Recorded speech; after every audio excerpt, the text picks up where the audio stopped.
Hello, स्वागत छ तपाईँहरूलाई मेरो छोटो मिठो ब्लगमा। आज चाहिँ तपाईँहरूलाई म जुम्लाको चाहिँ चिमारा मालिकामा लग्नेछु। धेरै दिनपछि साथीसँगको भेटपछि चाहिँ आज हामीले चाहिँ चिमारा मालिका जाने निर्णय गऱ्यौँ। त्यो पनि हिँडेर जानुपर्छ भन्ने कुरा भयो। त्यसपछि चाहिँ हामी हिँडेर जान थाल्यौँ। एकदम गर्मी थियो, हामी त्यहाँ माथि पुग्नुपर्ने थियो।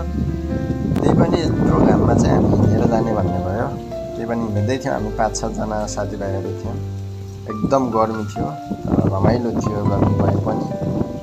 साथीभाइहरू थाकेर चाहिँ बसिसक्नु भएको थियो कोही साथीहरू। हामीहरू चाहिँ अब यसो नेचरसँग चाहिँ त्यही पनि रमाइलो गर्दै बढी यो थकान चाहिँ मेटाउँदै हिँड्दै गइहाल्यौँ।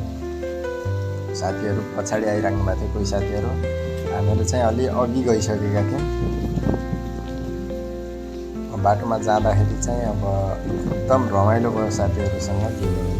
एकदम बबाल थियो हाम्रो नेचर चाहिँ, त्यहाँको चाहिँ एकदम हावा चाहिँ एकदम शीतल थियो।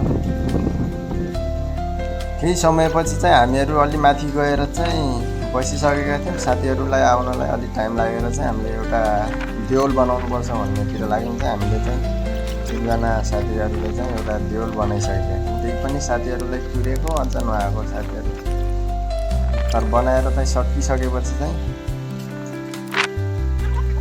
साथीहरूलाई हेरेको माथि पुगिसकेको रहेछन्, अर्को बाटोबाट गएर माथि। त्यसपछि चाहिँ हामी तलबाट एकदम हतार्दै गयौँ माथि। साथीहरू माथि पुगिसक्नु भएको थियो। अब हामीहरू पनि पछाडि पनि आइराख्नु भएको थियो साथीहरू। केही माथि जाँदाखेरि चाहिँ हामीले एकदम जुम्ली भेडाहरू भेटायौँ। त्यहाँ चाहिँ करिब 500-600 जति चाहिँ थिए। एकदम हरियाली पाटनमा चाहिँ थिए। साथीहरू आइसकेको थियो। जाँदा जाँदै चाहिँ हामीलाई अलि ढिला भइसकेको थियो, अँध्यारो हुन लागिसकेको थियो। त्यही पनि हामी गयौँ।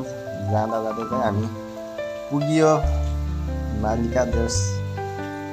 अब हामीले टेन्ट हाल्ने ठाउँ खोज्यौँ। अब टेन्ट हाल्दाखेरि चाहिँ अलिकति ढिला भइसकेको थियो। त्यो पनि सबै मिलेर चाहिँ टेन्ट हाल्ने काम सुरु भयो हाम्रो।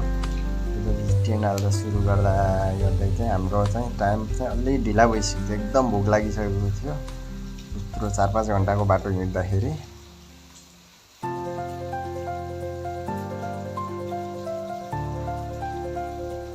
टेन्ट हाल्दै चाहिँ हाम्रो चाहिँ अँध्यारो नै भइसकेको थियो।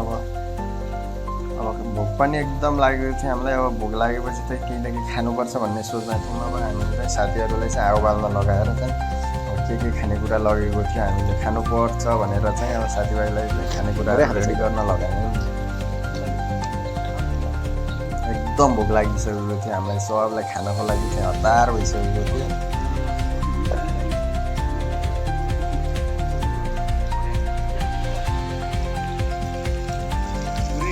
तिमीहरूलाई अब हामी गन्तव्य हाम्रो घरतिर छ। रमाइलो हिजो साँझ 7 बजेतिर मालिकामा पुगियो। अब हाम्रो यो एक राते बसाएपछि हामी पुनः फर्किने क्रममा। यो चाहिँ बिहानको मर्निङको भ्यू। त्यसपछि हामी चाहिँ फर्किसकेका थियौँ। एक नाइट चाहिँ त्यहाँ बसेर अब एकदम यहाँबाट चाहिँ एकदम राम्रो थियो। जुम्ला बजारको भ्यू पनि देखिन्थ्यो। हामी चाहिँ अलि मौसम नराम्रो भएको कारणले चाहिँ क्लियर चाहिँ देखिन्थेन, त्यही पनि देखिन्थ्यो जुम्लाको भ्यू एकदम राम्रो थियो।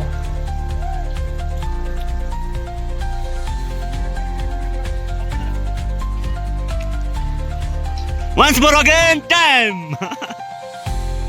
Cut!